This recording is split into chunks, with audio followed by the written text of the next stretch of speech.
Okay, good afternoon, everybody, and now the best part. We get some results here. As Dr. Ranford mentioned before, postgraduate training is necessary. We have to meet the needs of people. But even more importantly, like before it used to be an option, but now that the law has changed for medical licensure, you need to have 2 years post-internship experience before you can be considered for independent practice. So engaging in some form of postgraduate work is not an option anymore. No, it's not an option. You have to do it, okay? So we embarked on looking at the location of training of the Bahamian physicians prior to 2014, only because that was where they had the information. It would have been nice to do everything and do it current, but I had to stop somewhere and to review the selected sites of specialty training. We used the Medical Council of the Bahamas registration file database from the University of the West Indies, the HR files, online search, the ABMS, and Google. In other words, whatever I could find to try and verify the information that I had as much as possible. Clearly, the database is not readily available in one site. It took quite a bit of work and personal effort to try and trace some of the people. So here's what we have. You can see from this that 73% of all physicians were trained by the University of the West Indies. We did have about 15% training in other traditional schools, and what I mean by traditional schools in the United States of the West Indies, United States of America, in Canada, in UK, and then you had another 12% there's about in non-traditional schools, such as in St. Lucia, Dominican Republic, Dominica, Cuba. So this is the distribution of the trainees. Not unexpected is the change in the pattern of male to female. And you can see where and in fact, the periods are not equal. The first period is about 20 years. The last period is about 10 years. So you can imagine the difference. And you can see that, unlike the UK, women outnumber the men by a lot. And this is even more obvious for intake at the University of the West Indies for the same period. So where do they go for training? The total number of trainees for postgrad training was 216 Bahamian. And I only limited this part of the study to Bahamian physicians. And I also did not include persons who got their medical degrees in other countries and then came here and became citizens. Now, some of the things might be a little bit erroneous because I could be going through them and looking at it to try and best figure out how to categorize them. So, I will stand corrected that is a disclosure I have to make openly.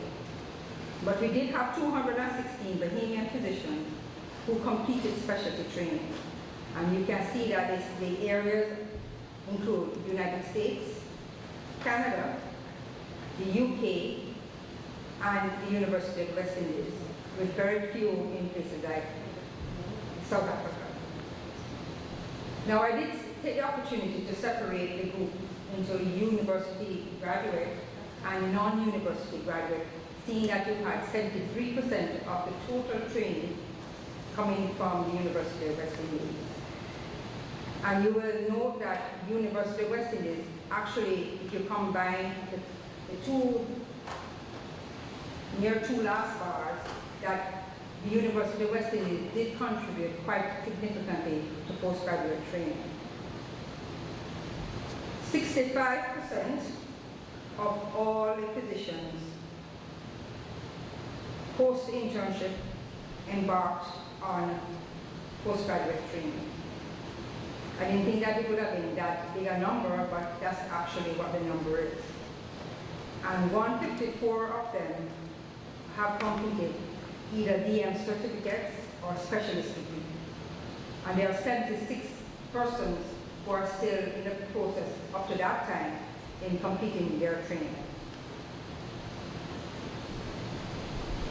So what did they do? Again, I separated this because it was actually different for the UE Bahamian graduates and the non-UE Bahamian graduates. The areas that were most common for the UE graduates included medicine, family medicine, ONG, pediatrics, and psychiatry. Surgery was a distant 6, and ONG were the popular ones. Family medicine was a little bit more distant, and pediatrics was on the side. Surgery was still way out there. And in the specialties for medicine and some of the others, there was also some further subspecialty training that was embarked upon. So here you will look at the numbers who are currently in postgrad training. And what is striking here is that 68% of the trainees are in the local programs.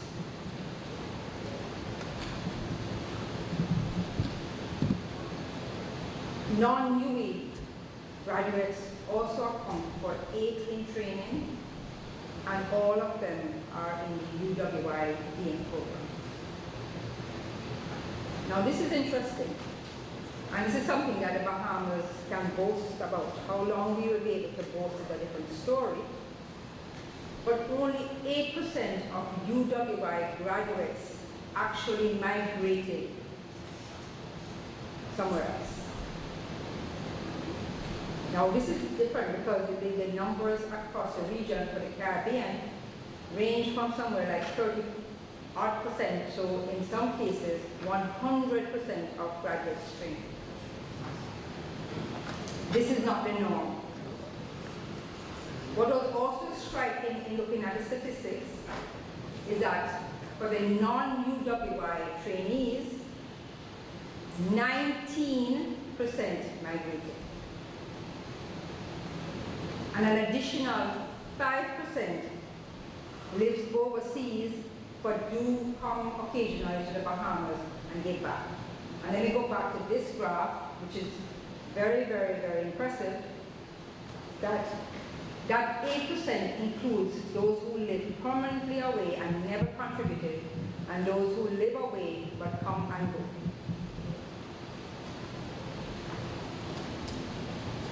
So clearly, the brain drain for medical professionals that is noted in other Caribbean countries did not occur in the Bahamas. And in the Bahamas, it's clearly now a preferred site for training. And you can speculate as to why.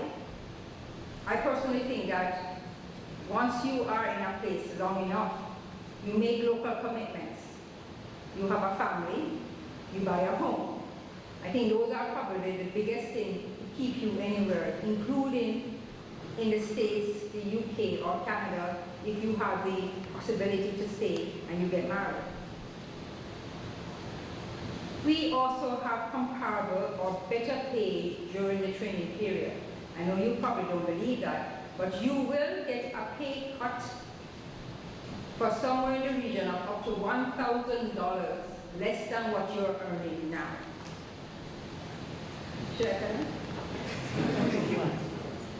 I took the opportunity to get the salaries. Dr. Roberts was quite distressed that his salary as an intern isn't anywhere close to what you are getting. $27,000 per annum. For the SHO, they pay, and this is coming from HR, ranges from about $43,000 to $48,000, plus 25% on call. For the registrar, it's $45,000 to $51,000, plus the 25% on call. And for the SR, about $50,000 to $56,000, plus the 25%. The consultants earn a measly $49,656 with no room for increment.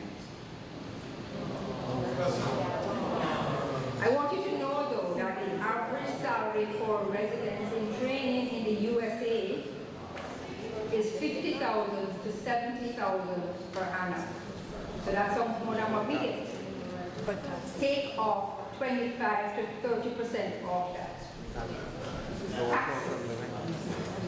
In Canada, the average is about 70,000, and I believe you pay about 40% in taxes, correct? Canada? Okay, 35%. Whatever it is, less than what you were getting. So the pay really is comparable or better.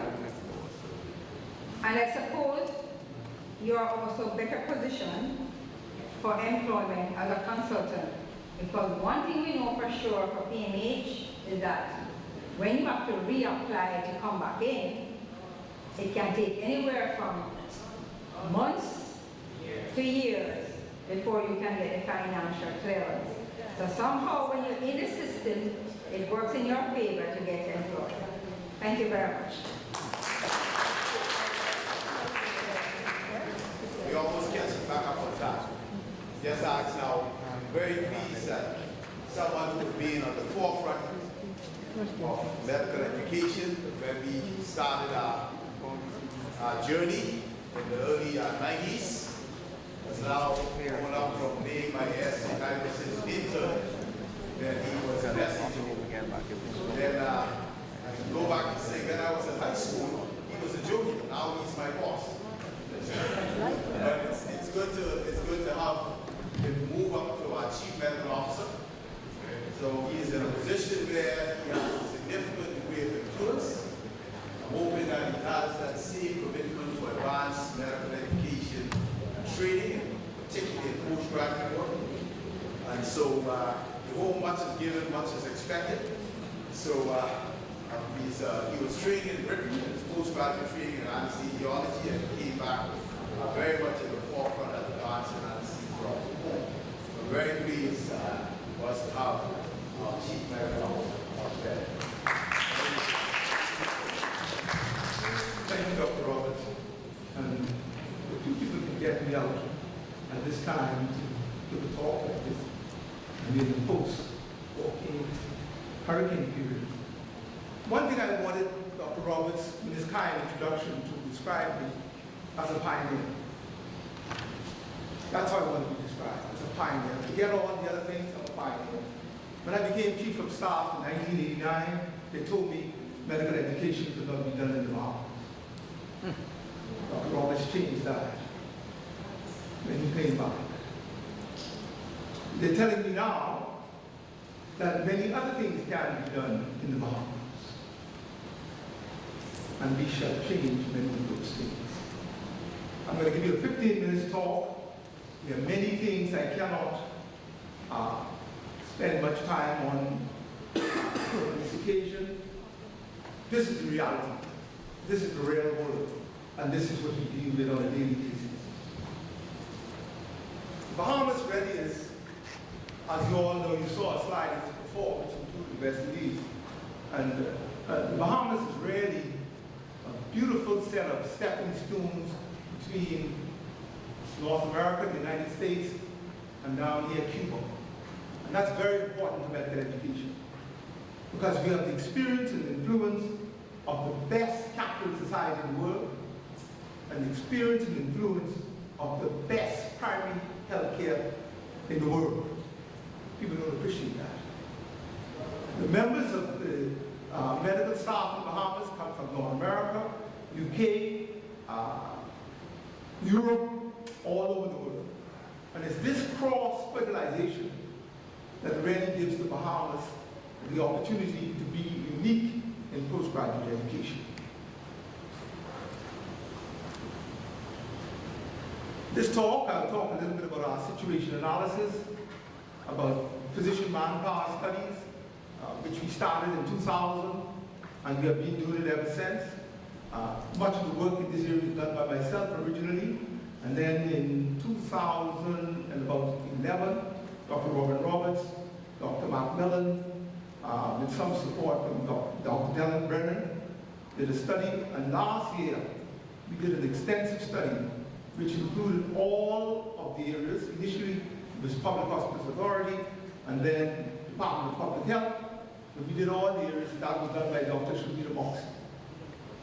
I'll talk just a little bit about WHO and recommendations because they tend to be different. We assess medical education and medical services based on technology and how good we are. WHO doesn't do it that way.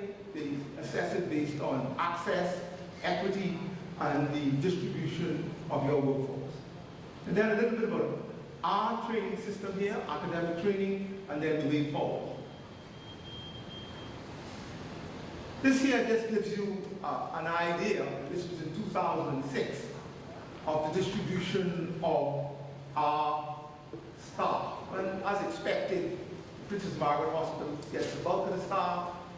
The Sanders Rehabilitation, which is responsible for psychiatric and gerontology, gets, and what is important here to note is that the number of beds is the same in these two hospitals. But look at the staffing in Princess Margaret. And of course, Iran is our sister hospital in Grand Bahama. I just put up this slide very quickly to show that there's very little change over a 2-year period because the number of people usually coming in equal the number of persons leaving.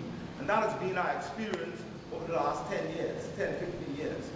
And what is important is the people who are leaving are the persons who are going to postgraduate training in North America, United Kingdom to a lesser extent, and Europe. If you look at the distribution of the SHOs within, and why this is important, it's because the bulk of the SHOs now in Princess Margaret Hospital, the larger hospitals, where the training is going to take place, and we have to find a way to improve the number of doctors that can be trained in Iran. And I see Dr. Ward, who is pushing very hard to have more doctors trained in Iran, and we'll have more doctors trained in Sanders Rehabilitation, and we're going to have more doctors trained in tenants and family islands. We have just put out 5 family medicine specialists in the family islands, key family islands, Abaco, Bimini, Exuma, and we will now be able to send doctors into those areas. Why is this important? We have demand from all over North America for doctors to train in the Bahamas as a part of their electives to experience in private health. University of Miami is now knocking at the door. Emory University is knocking at the door. Johns Hopkins is very much involved in going to do that. Northeastern University. So we have a real opportunity for people who come from abroad and they bring a lot of expertise to partner with us in many of the family islands.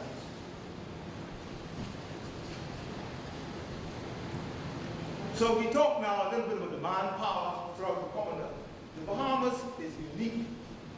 We are an archipelago of islands extending more than 100 square miles, and we have 30 major inhabited islands, and they are all slightly different. If you go to Abaco, I spent Thursday in Abaco on one of the keys in Abaco. It's totally different from, of course, if you go to Inagua or Long Island. In Abaco, for instance, they have a population of 1,000 persons, most of whom are not local. But those persons in Abaco need health care. About 600-700 of those are workers, and the others are actually people who live on the place. The building homes in Abaco at a rate of, I can't say the rate is, but they have 63 homes pending to be built, and they're on a waiting list. So that gives you an idea. And the homes are now about 3,000 square feet. And the healthcare service in Baker's Lake Airport is a very specialized type of service. Residential is very specialized, primary health care and emergency care. And so our health care in the Bahamas is not just elective health care. It's not just health care for tourists or for locals. It's a health care that must be comprehensive, because you can't get to Baker's Key by air. There's no airport. So to get to Baker's Key, you have to go by helicopter, or the usual transport is by yacht. So if somebody gets an injury on Baker's Key, the golden hour is challenged. How do you get somebody from Baker's Key, imagine to where it's not good, to the nearest hospital, whether it be in New Providence or whether it be in South Florida? What I'm telling you is that we have unique opportunities and privileges in the Bahamas that you do not see anywhere else in the world. And it's only us who realize it. So WHO, the members of WHO, more than 196 members of WHO, they passed a resolution that basically says that countries must obey certain rules when you recruit. So going forward, you can find that you get sanctions if you recruit from other countries outside of the criteria of the policy. That's a resolution. And that makes a big difference now, because for the Philippines in particular, India in particular, they produce doctors almost in a manufacturing way. The WHO is now saying to us, you cannot just recruit persons. That recruitment has to be done within certain criteria. So it's forcing us, and us here being member states, to train more persons locally. And that training, in case of developing countries, is a big challenge. You heard earlier how important it is, because it's very expensive to train a doctor. Extremely expensive. And in developing countries, it is the government that trains doctors. So when we train a postgraduate radiologist, and he goes for $250,000 in training, $500,000 maybe, and he doesn't return home as an interventional radiologist, that can train so many other doctors. These are realities which we face. So we have to stop the brain drain. We have no objections whatsoever. Anybody going anywhere in the world and being trained. If you want to go anywhere, if you want to pay for your training, it's fine with us. We have no difficulty with that, and the door's open. We have difficulty though. If you have a limited budget, and we spend $500,000, $250,000 to train you, and you don't come back. So we are going to put in place mechanisms whereby if you train, you must return, if you're paying for it. If you're paying for it, no problem. You can go wherever, free choice to wherever you wish. But if we're going to take the money from other taxpayers and train you, then you have a responsibility to come back. The average WHO used to say that 3 physicians per every 10,000, you heard earlier, in North America, UK, in populated areas, you have a physician every 300 to 400 persons.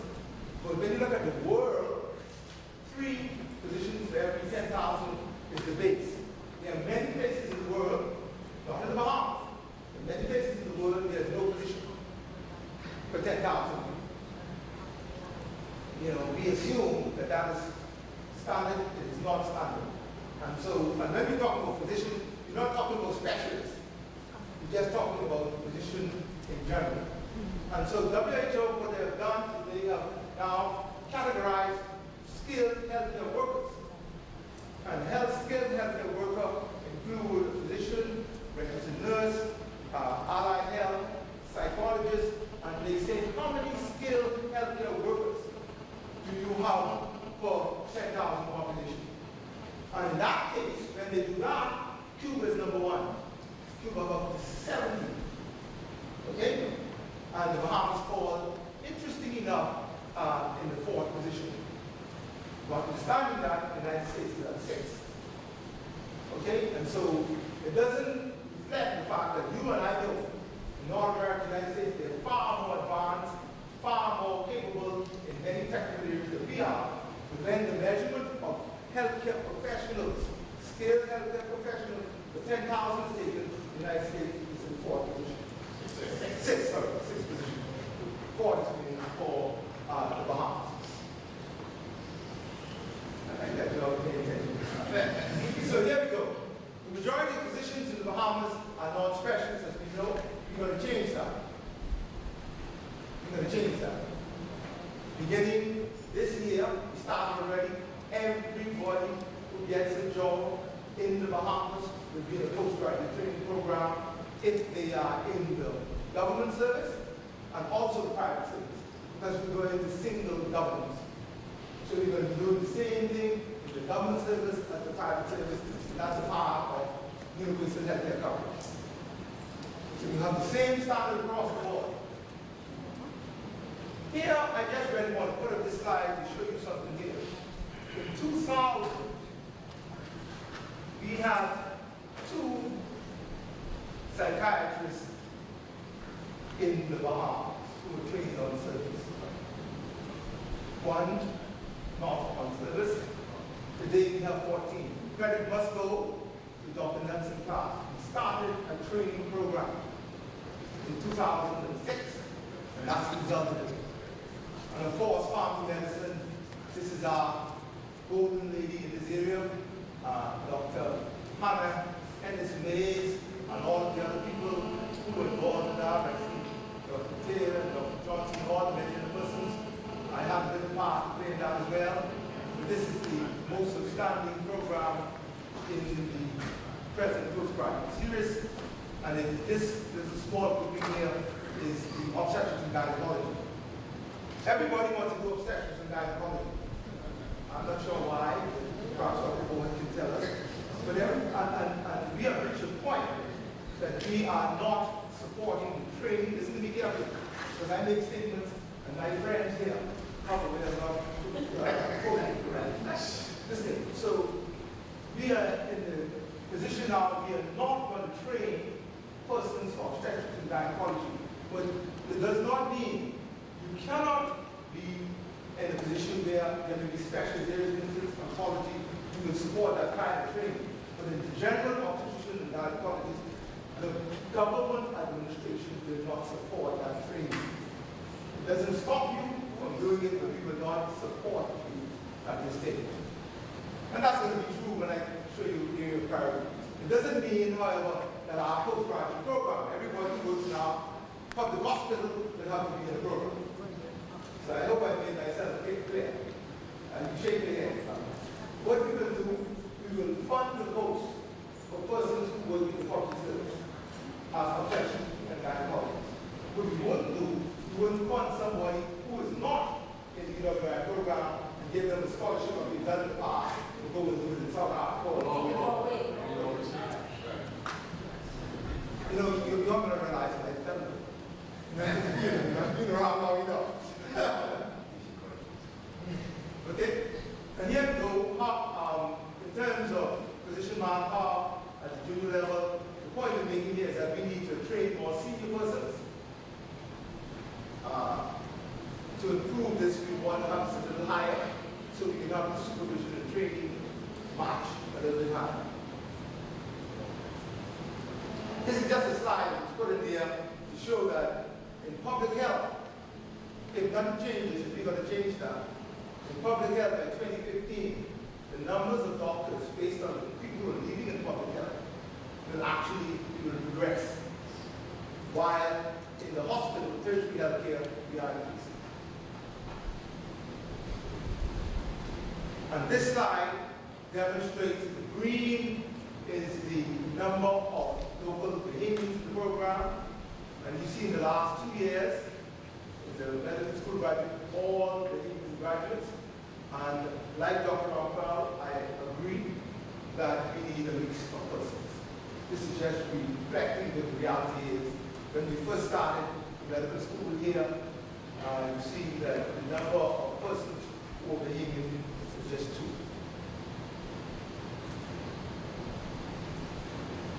And this is the family medicine program. Then you see this slide again, it's going to change dramatically. We want to train up to 10 to 15 persons in our family medicine program. The reasons are, you know, we're changing out, we're going to universal healthcare, and we're changing our present model of care from a tertiary care focus, and I'm going to repeat, from a tertiary care focus to a primary care public health focus. Does not mean that we're going to stop supporting tertiary care. That would be foolish, wouldn't it? We have a critical care block, the best in the industry in the Caribbean, we're going to continue to support that. But the emphasis is going to be on primary care going forward. And this just goes to show that it's likely that 10 taking into account the people leaving. Projected position would cause the Bahamas to be reduced by 25% in the next 10 years if no strategic urgent interaction is taken. If we're going to be taking steps that will happen. Now, this is the model we're going to have going forward. We're going to have an evidence-based model based on facts, based on the demographics, based on the actual work and performance of physicians, and we're going to do research in the field to tell us what we do. And that is going to happen by us putting in a complete information system, health information system that will be put in place within the next year. Okay? The emphasis, like I told you before, is to get patients out of hospital, and so we're going to be treating patients more in long-term homes and in their homes, and to get patients more involved with their treatment. Patients will be involved with their treatment, more accountability, more responsibility, and better adherence. So patients are better educated. Okay? I mentioned public and private health. It's important to have a seamless system. We're going to be putting a system in place of discharge planning. So wherever you are in the archipelago, you can hit a button and we can tell you where any individual is who's sick and what's wrong. How the application already developed, you just need to test it. You need to test it following the hurricane. You can test it following the hurricane, so in November we begin to test that application.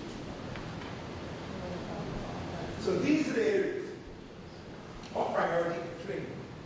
And you'll notice that some of the areas are not mentioned, but it's extremely difficult to have priority based on any one criteria. But the priorities given here are the institutional government priorities. It doesn't mean that if some areas not mentioned here, that person should go to training. If it's pediatrics not mentioned, but we still need more pediatrics, more pediatricians. Okay? But what this means is that these are the areas based on our feedback that are the priority areas, and when we look at our population based on what we're trying to achieve. How do we go about doing that? February of every year, we send out an official list to all the heads. And the heads discuss and determine their priorities based on their mix of patients, what they're seeing, and then that comes back with what we want to achieve and we develop our priorities. Now there are a number of areas here that require more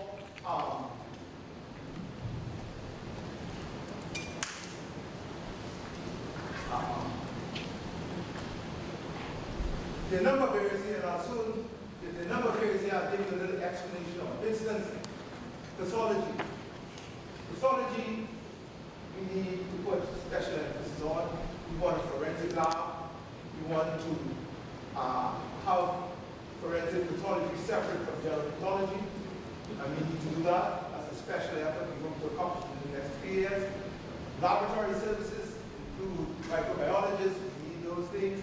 And people don't see it there, but stem cell. Stem cell is a new area for us that is advancing, and it's a total new area in terms of staff that we're going to need to have for critical care, emergency medical services. And this here is an interesting area for us. Radiology has been top among our top 3 areas for many years. But now the technology, although radiology is still very important, but we can use teleradiology to improve our services significantly. Only interventional services that you can't do using teleradiology. And of course, the others may be self-explanatory. Number 10 gets my attention because our greatest skilled healthcare workers are physicians. Although they are the ones who have the most cost to develop, but we need more doctors who are willing to make the major sacrifice, Dr. Walker, and stop some of the stop some of the clinical work and come into management. All of these things that you want, you will not get them if somebody don't do it. You know, it was interesting to me when I was listening to talk all along. Everything that's been said here today is true, and it's important and significant. But the question I ask you, who's going to change it? Who's going to make the difference? And if you don't make that difference, and if you don't make the sacrifice, it's not going to happen. 10 years, you'll come back and be talking about it as we've been talking about it over and over. The difference between success and failure is not knowledge. You heard the right answers here. The difference between success and failure is implementation. Now that's easily said, because you know we have some people who want to power to avoid implementation. But that is very easy to do.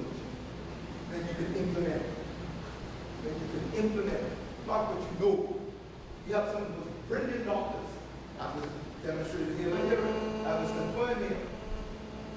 But we are not making the progress we're supposed to make because we lack courage and leadership. I'm not going to. Here we go. So the way forward. Okay? The way forward, based on our postgraduate training, it has the line of this. You have universal healthcare coverage. You're going to have more patients coming to you. You know and I know we have the largest population among the English-speaking Caribbean, just short of Trinidad, of non-communicable diseases. So we're going to have more cases requiring medical attention in the next 15 years, more hip replacement, more cardiology. We have diabetes now among children in school. So we have our work cut out for us. So the way forward, we have to train people who have that kind of commitment, that kind of understanding. Something else I need to say to you, we have to train a cadre of allied health persons. It takes us minimum 6 to 8 years to train a doctor, and sometimes 12, 15, 17 years if you're a subspecialist. We can't afford to do that. We have to train people who can assist doctors at different phases in the career development. And so that is why we started to train allied health persons. It doesn't mean that those allied health persons expect to be doctors, but that is why we're training them. Because they can fill a void, fill a gap going forward. Okay? Management, physicians in management is important. People have to understand what it means for risk, what it understand for cost, the difference between the cost of different care, why you choose one care and not another, why you keep a patient in the hospital for 3 days, why you do them as ambulatory care, why you do them as outpatient care. You are not taught that in medical school. You need to learn, be taught these things in our setting. And this has to be the case because these things affect, we have a little amount of money.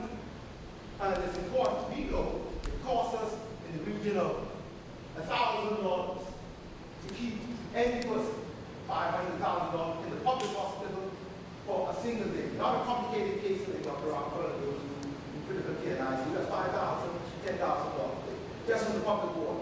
If you're a person on the public ward just lying down, getting medication, the doctor's doing water around, it costs us about $1,000 a day.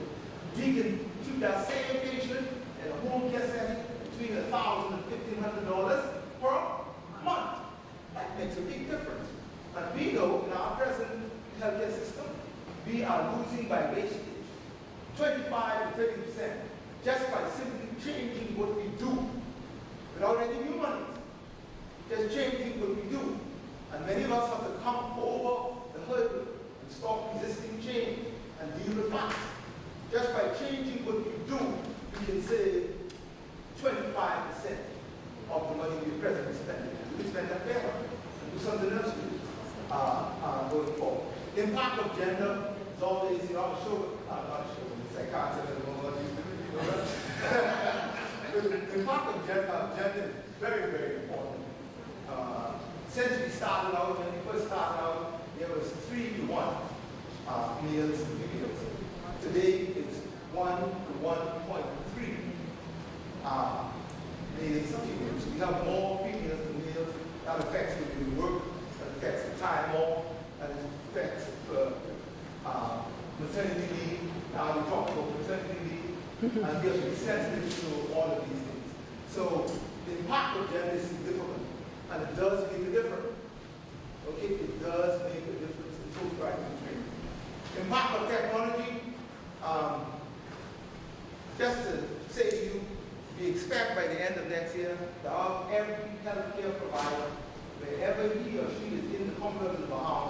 the smartphone. I'll tell you the impact of technology. And that affects postgraduate training, that affects care, that affects diagnostic testing. Tests now, everybody's used to the fancy tests, but they have point of service tests that you can get reasonable results right in the patient bedside. You know, you can test for HIV/AIDS by a saliva test, just by a person producing a little bit of saliva on a piece of paper. So technology is going to change the way we practice medicine, and of course, everybody, including the patients, have access to the internet, and so you cannot expect not to have a conversation. You want to know why you're doing what you're doing and what's the reasoning behind it. The new paradigm, tailored training. I love what Professor Rockwell said and the other people here. I give my commitment that the postgraduate training in the Commonwealth of the Bahamas will be tailored to our needs. And there's no reason why it cannot happen. If you in the university saying, this is what you want, and I'm at the technocrat level saying this is what we need to have, nobody can stop it from happening. And we must stop blaming other people for it not happening. I take full responsibility for my part. You take full responsibility for your part. Next year, when we meet, we will have the voice making the embryonic stage. We have to develop it further, and I think Dr. Petrella, that was an excellent slide you concluded in terms of what we can do in terms of training people. And what we're going to do, we're going to train people locally, and then we're going to get them to go to fellowships abroad and have them train and come back. Everybody goes to train abroad. I have to sign their paper for an immigration, especially to go to the long run. They can't go unless I sign. So it's an easy matter, isn't it? I know it is. I mean, it may not be so easy, but all they have to do is not sign. Okay, new paradigm. Okay, thank you for your attention. And these are two comments I really wanted to leave with you. And believe me, I didn't know what was going to happen today. But when we started on together, Dr. Robert Roberts and I, we used to work with 10 vets for 10 years in 2000, 2002. Dr. Roberts always used to say to me, you know, Betty, it's frightening, you know, but the first world medicine is really designed for developing countries, but we just can't afford it. That's a fact. But increasingly, because of technology advances, we now need to step forward. And so I leave that with you. As we bring the first world technology to developing countries, we will get better, and our healthcare delivery systems will improve. And the last statement here is from Professor Morgan, who is the person who did the accreditation for our hospital, for the undergraduate program, in fact, when we started our postgraduate program. And Professor Morgan, this is such a beautiful statement.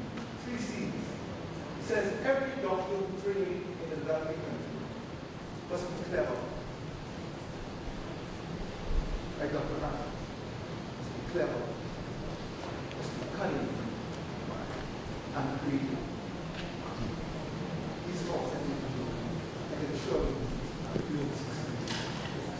Thank you very much.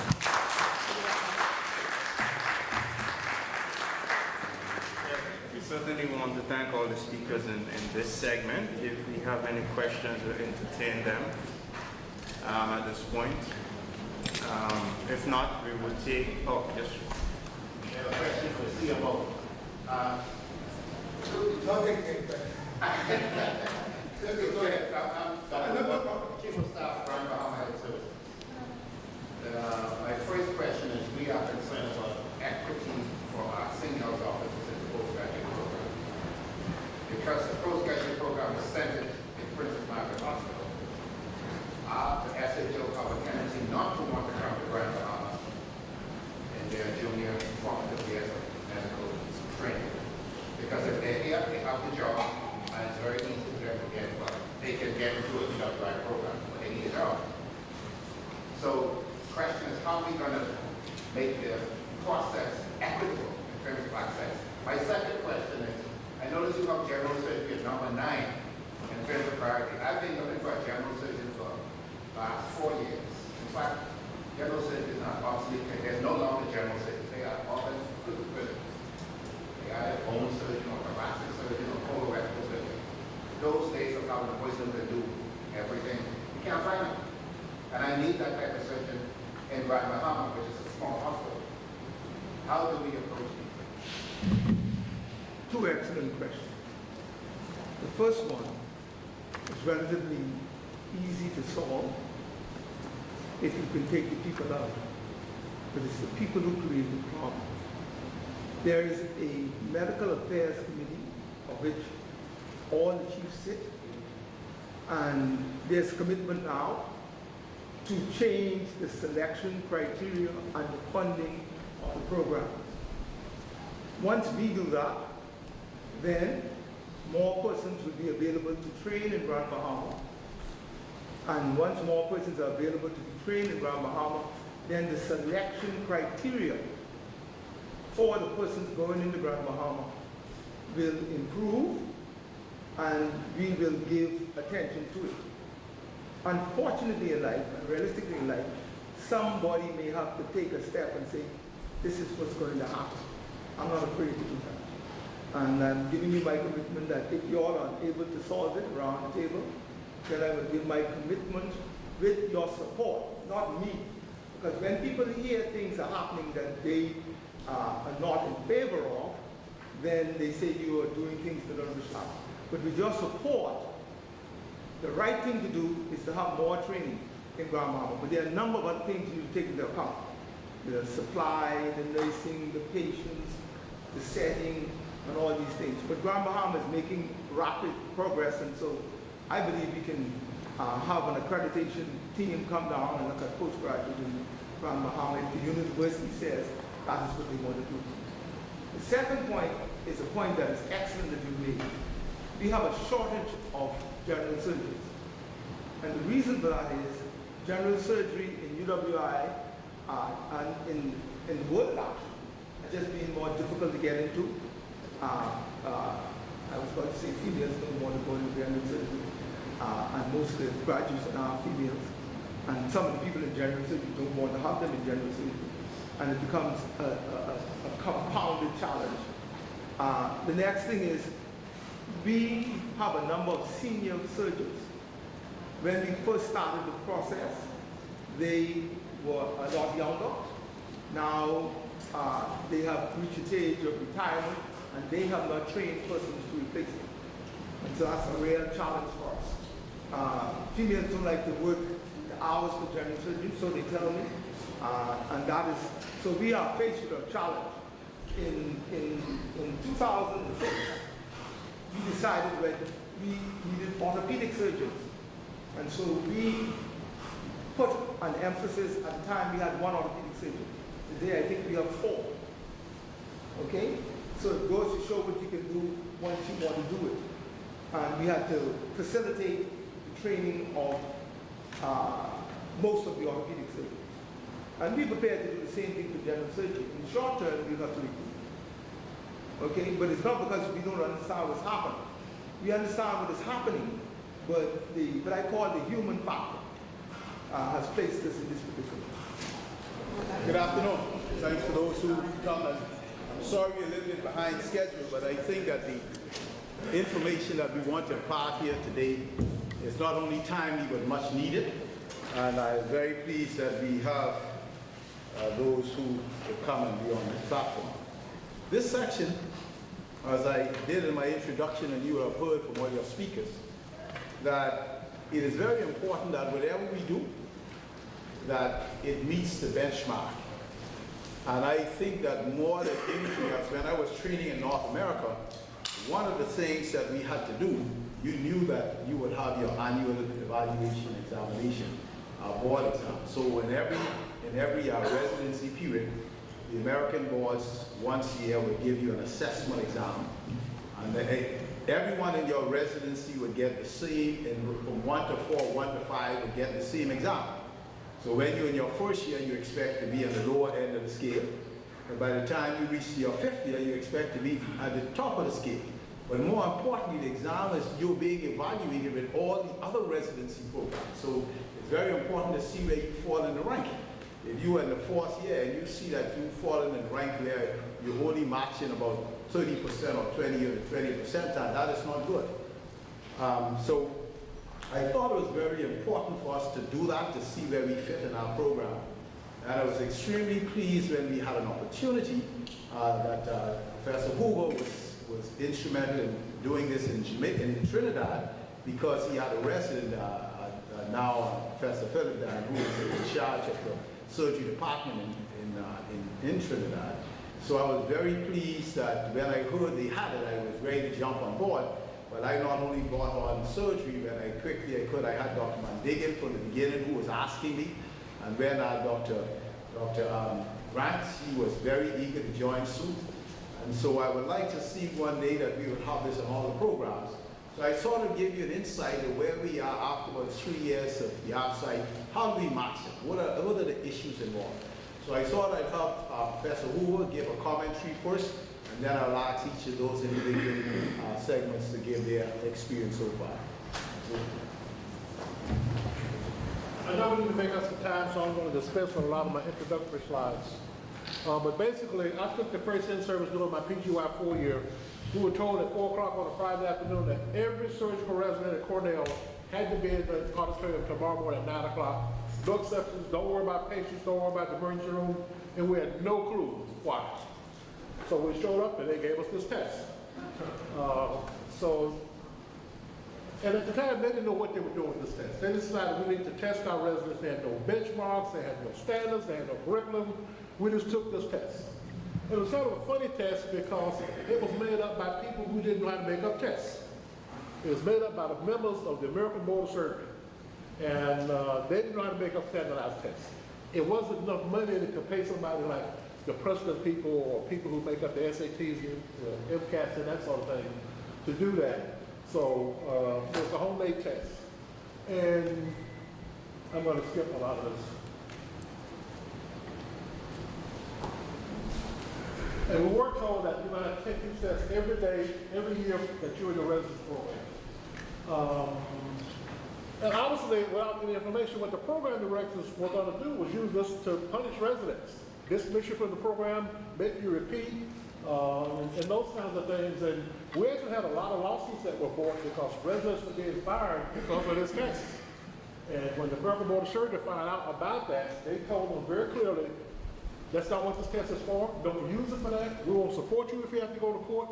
So it took about 15 years for them to finally get this down to what it really was intended to do, and that was to be able to measure the progress attained by residents in the knowledge of applied science and the management of clinical problems related to surgery. It was to be an evaluation instrument to assess residents' independent progress as measured against their peer group nationwide. And what Dr. Roberts just said, it's a funny test because you got 5 years of people taking the same test. But you're only measured against your PGY group, both in your hospital and across the country. So all the PGY ones are compared against PGYs at Bahama, and then at Mona, Trinidad, Barbados, and every place else. And sometimes the numbers were small, so there was not enough statistical validity to make any real sense out of it. Of course, now the numbers have grown because everybody has to take the test. And over time, it actually became a very valuable instrument because it's like the way our U.S. Congress passed laws. They'll pass a law, and then all of their little people have to run around and fill in the blanks as to how it's going to work. So what they did over time, they actually built a curriculum around this exam. So when they started doing it, they didn't know what an intern should know. We knew what a chief resident should know. So they got together with 6 other major surgical organizations and came up with this thing called SCORE, which is an acronym for Surgical Council on Resident Education. And so, you know, there's some smart people in that room. And they realized this, and people who are dedicated to surgical education. And the rest of us hear about some of the questions they have on their test that don't make a whole lot of clinical sense, but they're on the test. So its mission and scope was to improve the education of general surgery and specialty residents and to align this with the residents' clinical experience. And along with this came, as I said before, the implementation of notification acquisition for residents in 24 categories. And what they don't want to see, it makes them crazy. if you have 6 residents in your program, 2 of them do 100 thyroids each, and the rest of them do 8. Because you're not managing the program. They want to see a very even distribution of cases. So a lot of times you have to change your rotations around just to make sure that the resident experience is even. And these are the things that now comprise the major components of 5 years. It's patient care, medical knowledge, professionalism, interpersonal communication skills, practice-based learning, and systems-based practice. And, you know, if you ask the average GY1, they don't even know what that is. What is system-based practice? So it's a new language that they have to learn, just like the new stuff that you're going to have to give your MCATs. But they came up with a curriculum to teach the residents this. So patient care piece now covers 28 all the system-based categories. So when the residents see this test, you may have alimentary tract. So they'll cover the esophagus and the abdomen. In the abdomen comes the stomach, small bowel, large bowel, and rectum. So they break it up so that totally comes out to 28 organ systems. Now the program director is the only one that they'll talk to. The program director gets a composite of the program so that he or she gets a progress report on every individual resident, and then they break it down into PGYE. Then they break it down into the program as a whole so that it will tell you what all of your residents did in GI, abdomen, stomach, small bowel, large bowel, and colon.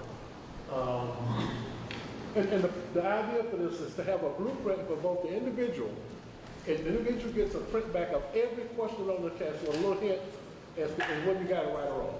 So it's an excellent tool to look at what you got wrong so that you can say, well, I do very well on whatever, interpretive surgery, wound healing, cancer biology, and I need to work on whatever. And the program director gets the same thing. So that sometimes what we used to do with this, we sit down with my educational council and we decide, well, we didn't do everyone in breast this year, so let's change the major breast focus from Sisters Hospital to Roswell Park Cancer Institute. Because they have teachers there and Sisters Hospital does, they have practicing surgeons. So that's what the program director is supposed to do with his or her report. And what I did this past, now we've been given the exam, and we started Trinidad 4 years ago, 5 years. And then Dr. Roberts asked me about doing it here, not only for surgery, but pediatrics, medicine. And you wanted to do it for urology. Urology does not yet have an international, they just started, great. Trinidad wanted to do urology, but not much interest in pediatrics and medicine yet. Barbados just does surgery. Mona's not interested in any of this. So we just kind of leave them out of it. And we talked about, I interviewed all the residents here and in Trinidad last summer when we came down to give exams. And it's a kind of an unfair exam for you guys because a lot of this stuff you just don't see. I think that's the last slide. You don't see a lot of transplantation. You don't see a lot of cardiac surgery, or there's not a lot of cardiac surgery on the exam. ICU is hard because they have all that instrumentation stuff that we have in the States that's not readily available, but they still actually all this acid-based stuff, swan gas catheter information, intra-aortic balloons, and things that kind of ubiquitous up the street, but not so much here. And when I'm evaluating a candidate for a residence position from here, I understand that. I get that. So I discount that part because they can learn that. As long as they're competitive with the rest of the categories, that's all we can ask for. And I think most program directors who really are interested in helping get kids from here will act the same way. Now, as you might expect, nobody here scored a 99 on that exam. But a lot of kids did well relative to how the test is structured. It's not a one question to 1% wrong answer. So if you get a 25, it doesn't mean that you only answer 25% of the questions. And the strange thing about this test that nobody will tell you, I'll tell you. I swear I didn't. But every program has a threshold. Now remember I told you, this test will tell us how you're going to do on your real board exams. Not one-to-one, but it's close. So each program knows if you achieve this level of mastery over 5 years, you will pass your boards on the first time. And at Buffalo, it was 30%. Because however it was we taught those kids, If they consistently scored at 30 percentile on this test, they will pass their boards, both parts first time around. So it didn't matter to me if you didn't score 99. Now, that's what Dr. Dan did when he came there from Trinidad. And he stayed there. I think he dropped to 98 in a couple of years. He put him on probation. But you don't have to score 99. But now, if you come in there as a prelim resident, hoping to get into a categorical program, if not at that place, somewhere else, you need to score above the 50%. You don't have to score 99. But if you're a prelim kid, if you're in my program, I say, listen, if you score above 50%, I can probably get you a job. Because there's always a vacancy somewhere in the PGY2 year. Somebody always decides at the end of 1 year surgery, I don't want to work this hard. The surgery was glamorous when I was a student because I went home at 5 o'clock. I don't want to do this for the rest of my life. And they'll go someplace else. So it's usually always a job someplace. So I would get on the phone, because we know where those jobs are before they're posted. I said, listen, I got another Dylan Dan here, and everybody knows Dylan Dan, so that's all I need to say. So if you're coming into the system, you really need to do is, over 50% our test. So it's a study, and what we recommended to the program director here, I actually sent it to Barbados, although I didn't see it in residence last year. You really have to put some effort into this tool that you get. I mean, it's a lot of work. So you need to change your journal club, you need to change the way you do an operating room, but it makes no sense for a surgical resident to not know the anatomy. That's what you do every day in the operating room. You just have to review it every day. So when you're doing an intra-abdominal operation with a laparoscopic open, just go over things that you're not even there for. Where's the left gastric artery? Where did the branch go? Where does it go? Where does that one go? Where's the regional outer real? Just things that are in your presence. So that when you see it on this exam, a lot of things that you can't figure out in surgery, you just have to memorize it. So for surgeons, every time you do an operation, you review the physiology, review the blood supply, review what happens when this thing doesn't work. And you can do that in the operating room. And then you can convert your journal clubs as an adjunct to what you need to concentrate on. So the program says, the whole program, we didn't do very well in anal rectal diseases. Well, devote a couple of journal clubs, or talk about it more rounds, even when you're not seeing a patient with anal rectal disease. And what I try to leave the residents this year, you're not going to go from 20% out to 80% out in 1 year. It takes 5 years to get used to this test. And it's going to take 5 years for us to get data from each program that we can make an assess out of. So when we look at the progression, everything is going in the right direction. So we told residents, don't get frustrated over this. It's a learning experience, but you have to take the sheet that they give you and systematically work your way through. But you got 12 months to do this. And you get your results back pretty quickly. You get them back in about, I think, 4 weeks, 5 weeks. So you got 11 months to work on this. So look at what you need to spend more time on it.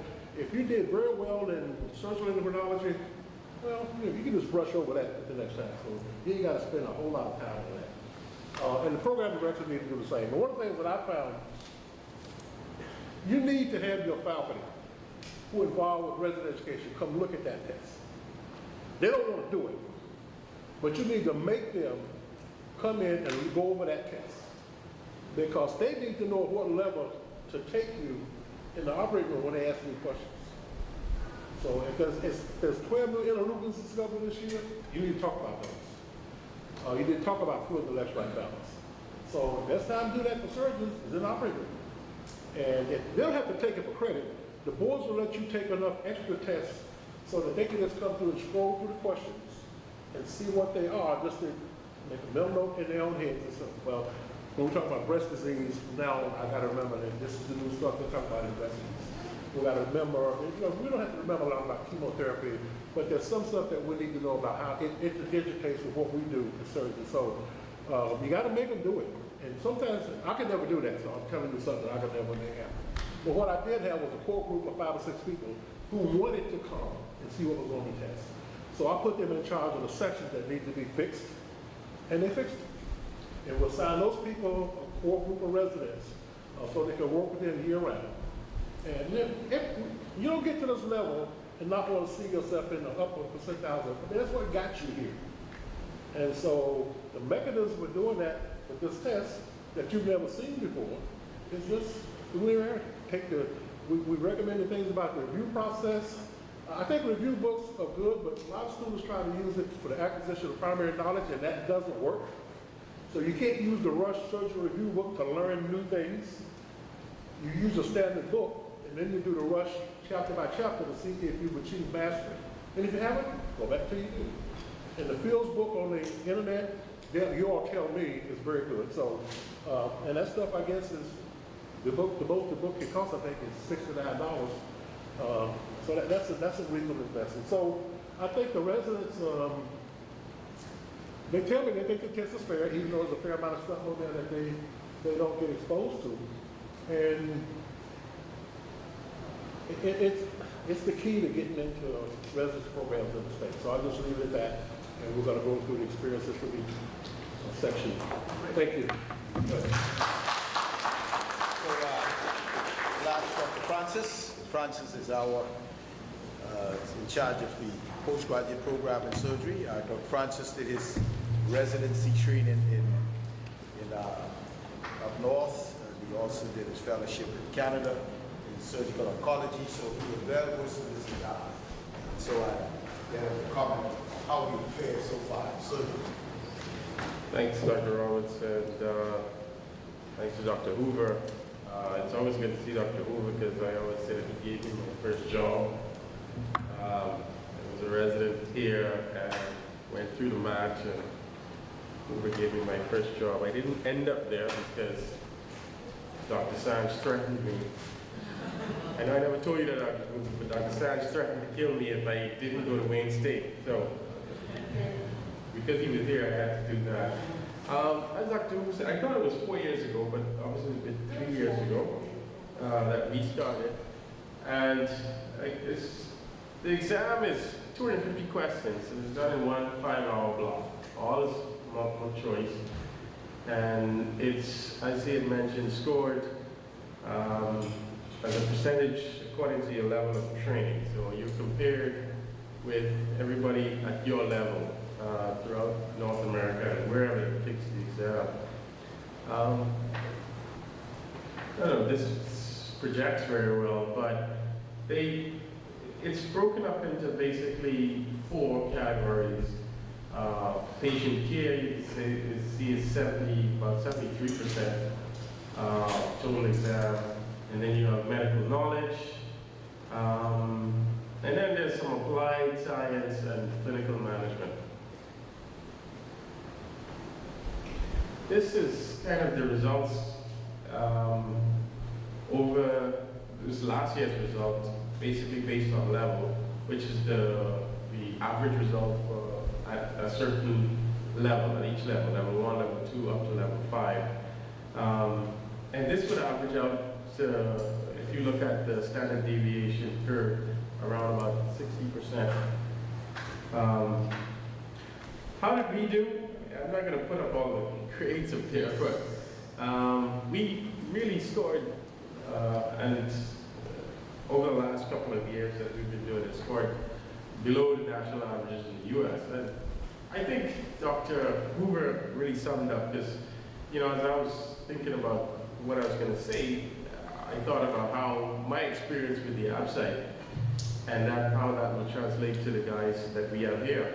I would say to you that as a second-year resident in the U.S., if you made me take the DM Part 1, I would probably have failed because I just didn't study that way. I didn't think of things in the way that we require our residents to look that in-depth of physiology, anatomy, principles of surgery. I would have failed, and I mean, I said it hands down. And so I think our residents struggle because of the way of our approach here in terms of the site.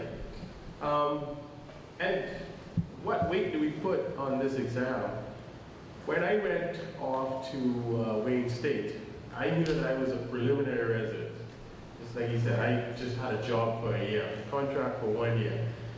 And the program director said, hey, this is your shot, you gotta do well in the ABSITE. That was that. So my motivation that whole year was to do well in the ABSITE. And I mean, I got about 95% down, I think. and I got a job the next year. So for me, I had a motivation. And so what weight do we place on this exam? I think one of the things, now one of our residents that I was speaking at, and we tried not to realize how important this exam was. He had an opportunity to interview for a fellowship spot. And one of the requirements that you had to know the results via outside. So before, to him, this exam didn't mean much. But in that interview, they had to look back at that, because this is an exam that they used to compare you to other residents. So it's a work in progress. One of the things that I'd like to see after we develop a lot more data is to see how this then correlates with people who pass the DM, whether it's at part 2, or part 1, or in part 2. And again, that data has to come after a longer period of time. But again, it's the way we prepare for this exam. I remember we were very aggressive about doing questions. It's multiple choice. Here, because of the DM style, we write essays, and it's more oral exam preparation. And with these multiple choice for these questions, you have to have technique and understanding. It's a different way of preparation. So I believe that's our challenge, but I suspect that it's going to get better as time goes on, as the guys get more experience with the exam. So basically that's our overall experience. I do believe we do have to put more weight on the exam in terms of evaluation. Now I know the American Board of Surgery doesn't require the programs to use it to promote. But I do remember that if we fell below 25%, you were put on academic probation. And if you did that for more than 2 consecutive years, you were asked to leave. Yeah, there were a lot of people in our program that fell in that category. So I believe that we have to put more weight on this exam, and in terms of evaluation, in terms of moving forward, as we progress in our program. Thank you. Excellent. Can I ask Dr. Issa? Dr. Issa is our internal medicine consultant who has a fellowship in oncology. She's in charge of our dialysis unit. And she was trained up at the Howard, so she's very familiar with the outside exams, and so she took to this as a Dr. Water. Hi, good afternoon, everybody. I just want to start by first thanking Dr. Roberts for putting on this spectacular event. It has been enlightening for me, having been primarily American trained, to kind of hear everything. And as most of you know, I try to mentor everybody who I meet, so I have a lot more information to pass on. I would also like to thank Dr. Hoover, who was instrumental in introducing the PMH Department of Medicine to the ACP ITE group in the form of Ms. Wells, and to get us organized. In the Department of Medicine, under our current Chief of Medicine, Dr. Devon Curlin, he felt that this was a very valuable exercise, and he made it mandatory for all staff, as Dr. Roberts said. So in the Department of Medicine, this is a departmental exercise, not a DM exercise. All SHOs in the department take this exam. So as has been said before, this gives residents an opportunity for self-assessment, and that's exactly how we use it in the Department of Medicine. It also gives the program directors and the educators an opportunity to evaluate their teaching. So it's good for the learner and for the teacher, and it helps all of our residents identify areas where they need extra assistance and they need to produce more time. So we have been doing this exam for 3 years. We did it in 2013, 2014, and we just finished it in the first weekend in September. And in the 3 years, it's been 3 very different experiences. I have a few of my SHOs sitting here who can attest to the fact that every time we did it, it was a different experience in some way. So when we started in 2013, It was a pen and paper format. And then it was held on a Wednesday. It was done in the University of the West Indies Library right on our campus. And everybody wrote the exam all together, including myself. I took the exam at that time as a part of my board preparation. It was challenging. It was a very long exam. I noticed that surgery only has 250 questions. This year, medicine had 340 questions. And everybody was on the same schedule. We started at the same time, we finished every book at the same time. It was very military-like, you know, and everything had to be done all at the same time. And it left Princess Margaret Hospital without any coverage. The interns and the consultants covered the patients in the Department of Medicine that Wednesday from about 7 o'clock in the morning until about 6 o'clock in the evening. Because you can imagine doing 340 multiple choice questions, it's a long day. I felt very badly because we had a few people who were post-call taking this horrendous exam. And so all in all, in 2013, it was a traumatic experience for everybody. So in 2014, there was a major shift, and it became a computer-based exam, but it still had 340 questions. This time, we held it on a Saturday. It was held in the PHA training room. So that was over on Collins Avenue, so it wasn't held on the campus. Again, all house staff wrote the exam at the same time, but they were paced as they wanted to. With the computer-based exam, there are 7 sections, and you can take a break between each section if you wish, or you can just continue to do your questions. There's a fixed break for lunch that you can or cannot take, and you can take up to an hour. And of course, the timer is running all the time. So if you take too much time, you lose it. But you don't gain time if you come back early.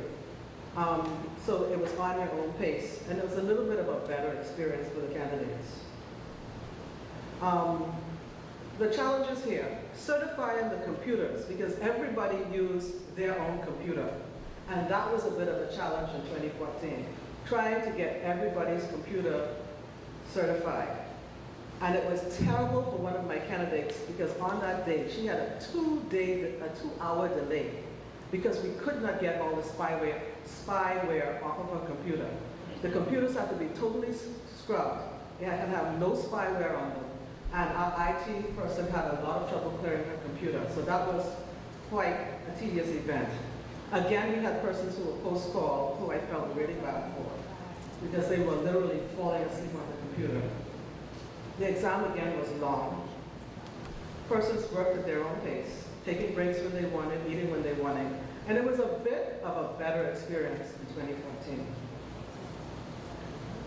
2015, it changed a little bit. It was still computer-based, but we only had 300 questions this time, not 340. And this time, I decided with the support of my chief to split it up into 2 days. So we did an exam on a Saturday, half the cohort did an exam on a Saturday, and the other half did it on a Sunday. That way, nobody was post-call. So it had to be structured that if you were on call, then you took it one day. It took a little bit of coordination, but nobody was post-call taking the exam. The department was divided into 2 groups, and those who were not taking the exam covered the hospital. So it kind of, by splitting the exam over 2 days, it solved a lot of the logistics that we had previously. So like I said, nobody was post-call, the hospital was covered, but it was sure tedious for those of us who were the proctors. That was Saturday from 7 to 7, Sunday from 7 to 7. So it was easier on the candidates, but harder on the proctors. And believe you me, proctoring an exam like this is tedious because you have to make sure to send messages back to the testing. You have to change the upload numbers. It's a long, long, long day. A lot of Starbucks runs. It's a long day. So some of the comments I canvassed staff. One of the house staff said the results provided an opportunity to work on their weaknesses and perfect their strengths. Another person said that it was a good experience, expected to be a good marker for how their knowledge compares to other other people's programs, excuse the typo.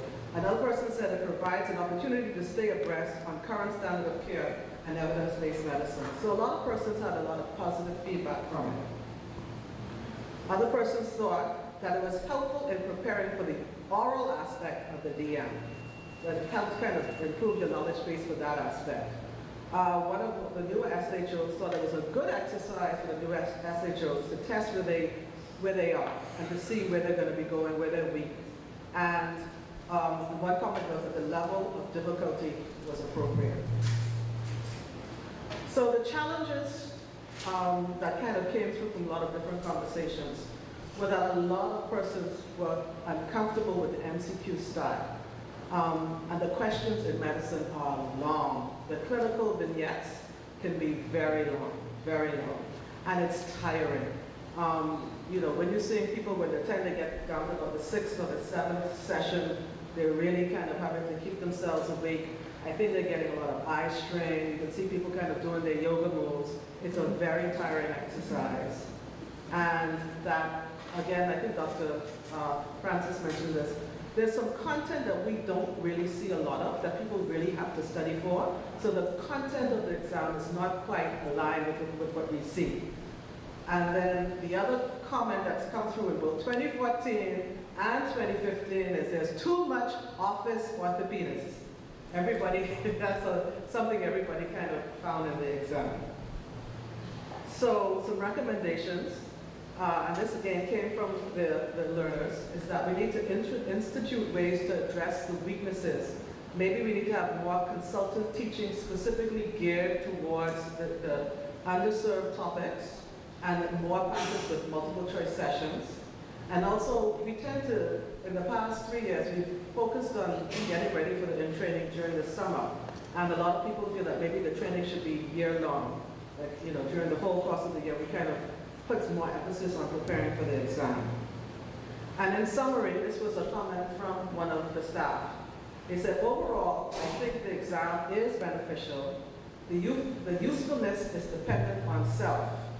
If used correctly, it can be extremely beneficial.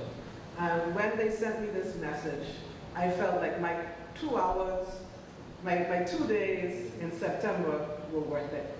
I think it's a very important exercise. For myself, you know, still having to be recertifying, I found it a very valuable exercise to really assess myself and see where I was. And I think that's something that we should continue, and I also think that's something that every department should do for both the trainers and the trainees, so that you can see where you're at. Thank you. How would your members compare in terms of being plus or about 50%? Secondly, how did your staff members compare, those who are involved in your program and those who don't? We'll talk about that later. Oh, another question? Sure. How did you ensure that the students will the exam on Saturday not communicate with the students in the exam? How did they, or is there a whole new bank of questions? I have no idea, because I did the paper-based exam. I don't know if you could really remember 300, 340 topics, and this exam is held over 14 days. It's a 14, well, the mechanics of the exam is you have a 14-day window to administer the exam. And so a lot of departments do break it up like that. And that seems to not be a big risk. I don't know whether the questions are shuffled or what happens.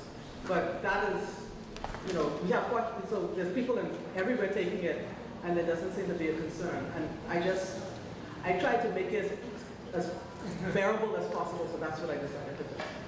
Dr. Ramshaw? Yeah, I mean, to answer that in general terms, there's really no benefit to you in cheating on this exam. This exam is a self-assessment that and maybe used to get you help you get a job overseas if that's what you're going for. But what do you gain by, personally, what do you gain by cheating on the exam? Nothing. Plus, the second thing is, everybody in this room is an adult. Okay? Everybody in this room is an adult, and if you decide to shortchange yourself by cheating and not using this thing properly, you will suffer those consequences eventually. So I have no problem with splitting it up, whatever. You agree with that? Hurt yourself. I just want to say from our teaching, we are being involved in this formal teaching certificate course. I tell you, we learned quite a lot of teaching. One of the things that's clear is that this will be defined as a formative exam. There are certain criteria in a formative exam. One of it is that it's primarily for the students, to see where they are, as she said, for the teacher to see what else they need to do, how can they improve that learning environment. But it's important that these are not grades that's supposed to count towards the students' overall performance. That's the whole key mark. It's ready an exam to evaluate them for them to do better as they go along. So I can't emphasize. Yes. One question first. Part of the assessment that you mentioned is course awareness in healthcare one of the core competencies. Are they getting this evaluation? The question is healthcare part of the exam? It has not been. But going forward, we're going to do professionalism, communication skills, cultural competency, ethics and morals, and policy. Our next speaker, who also has been banging on my door from the time we started this to bring pediatrics in, is Dr. Diggett, who is one of our consultant pediatricians. She trained up in North America as well, and did a fellowship in neonatology, and already some scholars in our teaching program. So she'll give you a pediatric. Thank you very much, Dr. Roberts. And Dr. Grant has already thanked Dr. Hoover for helping get this started, and I'd like to echo that. Thank you, Dr. Hoover, who sort of gave me the links to connect up with the American Board of Pediatrics International ITE, or in training exam. So we're going to look at our Bahamas experience. We'll just get used to.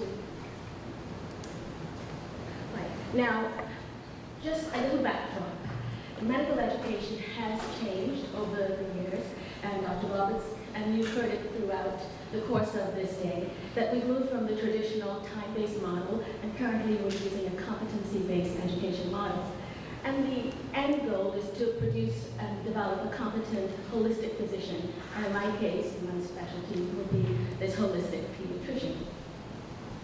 And so, we now are competency-based. Now, depending on where you train, you'll be aware of a variety of competencies. So the Accreditation Committee for Graduate Medical Education has its 6 core competencies, and that was already discussed. And in Canada, the Canadian, well, Continental name of their group, this is their 7 core competencies. And you would have remembered that medical knowledge, communication, professionalism, all of those have been discussed, and you've heard those words echoed this morning.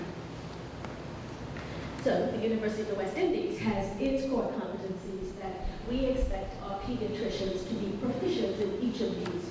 You're not a medical expert, you're not qualified to be a consultant pediatrician without being proficient in all of these. It's not enough to have a wide pediatric knowledge base. You have to be a good professional, be able to collaborate, be able to communicate.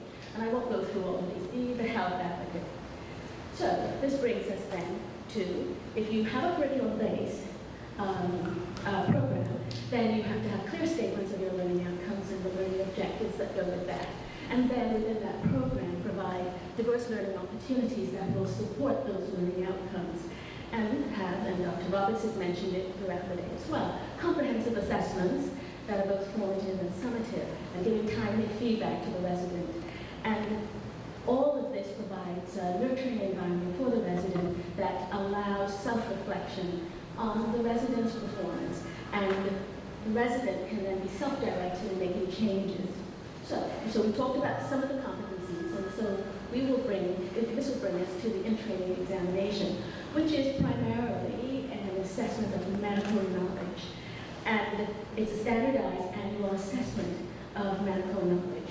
And I know somebody in the room is going to say that there are multiple ways and much better ways to assess a resident, and I agree with you. If we look at Miller's pyramid of assessing core competencies, core clinical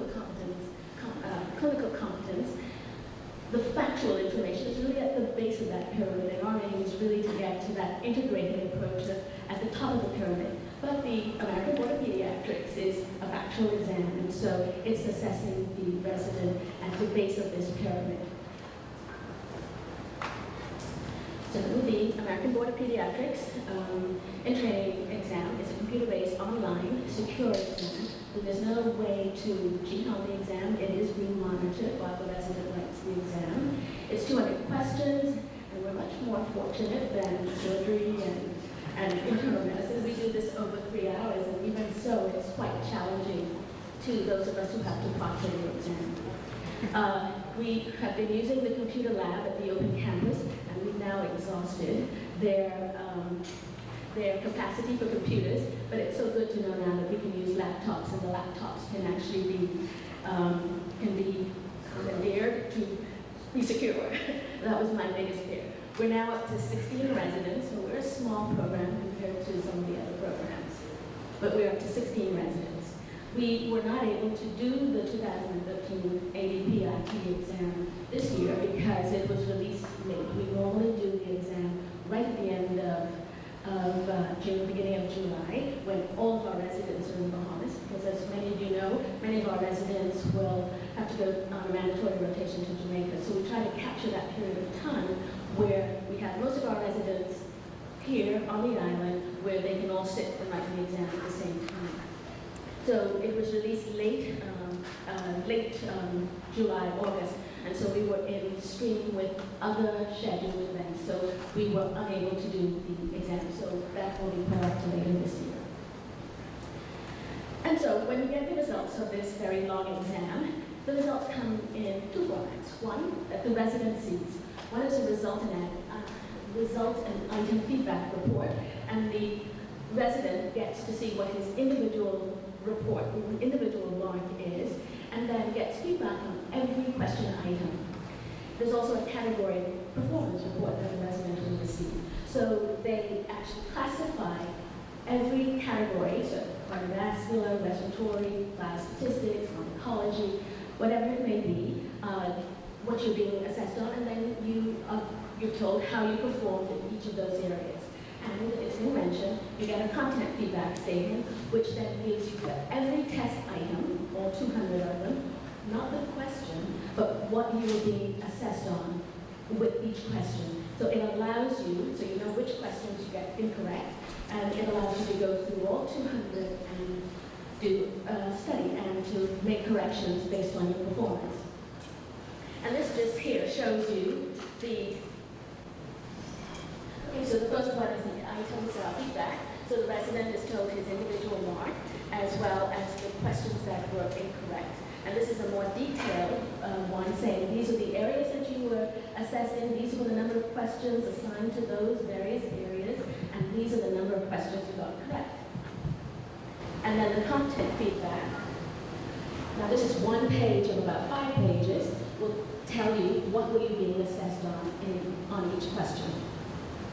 Now for the coordinator, of course, the coordinator has the residence roster, there's the individual scores, and also gets a performance comparison report. So is able to compare not only the results among the same training level, but across training levels and between residency programs. So the report that we get allows us to also compare to the performance of the pediatric residency programs in the US. So get to see the strengths and weaknesses of their residents, and also to look and see where their programs may be lacking, or where they're looking at the teaching effectiveness. And the second bullet has already been said. And interestingly, Dr. Cooper has already mentioned this, that the marks of the American Board of Pediatrics RTE scores are correlated with outcomes in the certifying exam. But it's quickly. We've been 3 years, but we've actually only had 2 years. And I think we started working on it 3 years ago, but got up and running 2 years ago. And we don't have 2015 marks because we've not written that exam yet.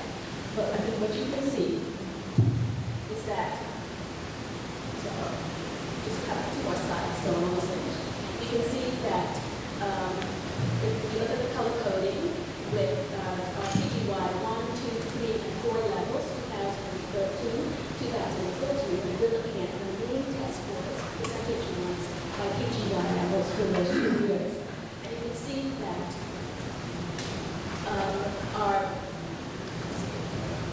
our PGY ones,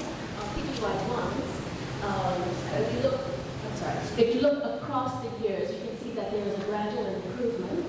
We don't have the PGY 3s in 2013 because they were not present, but you can see gradual improvement. There's not a big difference. We would like to see a larger difference, but this was the first year. But by 2014, again, not much of an improvement, but at least over 50%. But again, a stepwise increase, an improvement from one year to the next. And then, when we look at the comparison report of our PGY1s, when we compare our program with the American-based program, that was a very small number, we're only 16, compared to almost 2,000 plus American or pediatric residents. But what you can see is that in our PGY1 level, our residents are almost comparable in their performance with the U.S. programs that are highlighted in purple. My anticipation would have been better marks than the first-year residents who have just come out of medical school or out of an undergraduate program, but not in pediatrics. But if you look at between PGY2 and PGY3, there's a 7% difference, with the U.S. programs being 7% higher than our PGY 2 and 3 levels. But by PGY 4 level, they're comparable in their marks, ranging in the high 60s. So finally, my feelings about the ABP is that we've got a nice prepackaged assessment that's already standardized. We don't have to come up with this. That is already set up in the way it ought to be conducted. If it's held at the beginning of the year, it motivates the resident to not necessarily study, but to see a mark, to see a performance, and to maybe just give them that little jolt of putting together their study plan a little earlier. It gives guidance to both the mentors and the residents in terms of proceeding with their study plan. It brings accountability to the whole study process as well. And we're in a global society now, and it allows us to compare ourselves internationally. Thank you. I think that was excellent. If you know that there are some areas in which we can reach the benchmark, but more importantly, I think that it gives us something to strive for.